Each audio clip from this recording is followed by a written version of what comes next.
At St. Pierre's School, these two S5 students, namely Theogene Niyigena and Samuel Ndaisenga, have been working on the construction of a motorcycle from scratch, using scrap metal, wires and other materials. We started working on this as soon as we resumed school after the lockdown. But whilst at home, we were doing extensive research on the internet on how to go about it. We would always watch news on RTV and see that our country is really promoting innovation. This motorcycle has the capability to travel approximately 4 kilometers and does not need fuel to operate. It uses water and salt to operate. It charges itself as it goes. So this means that there is no need to charge it.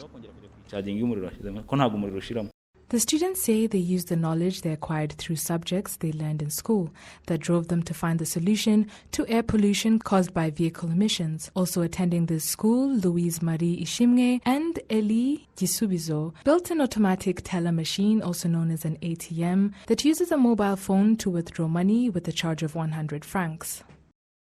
Samuel Nibesha, a physics teacher, testifies that the students put into practice what they learned in class. They have around 3 other projects they are working on. For my part, I advise them with all physics and chemistry related questions they may have, alongside the extensive research they continue to do on their own.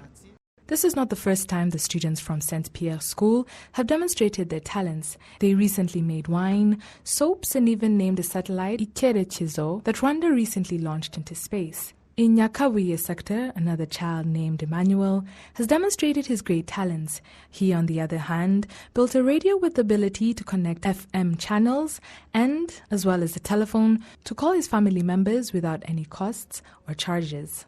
The head of St. Pierre's School says the school can only help the students to a certain level. He adds that these students can achieve more if they get the opportunity to proceed to higher levels.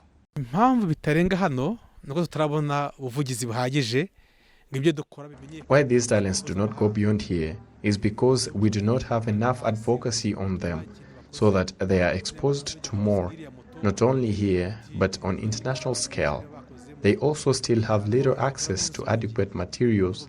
Like you saw, they use scraps and metal used for doors to build that motorcycle. So the day they get the opportunity and their work has more exposure, we shall even be ahead of the British, given that they built a motorcycle that operates on water.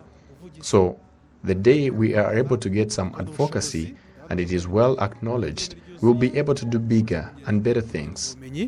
The Ministry of Education says these children need to be identified, supported and empowered. The Minister of State for Primary and Secondary Education at the Ministry of Education says there are plans to connect these children with innovative centers.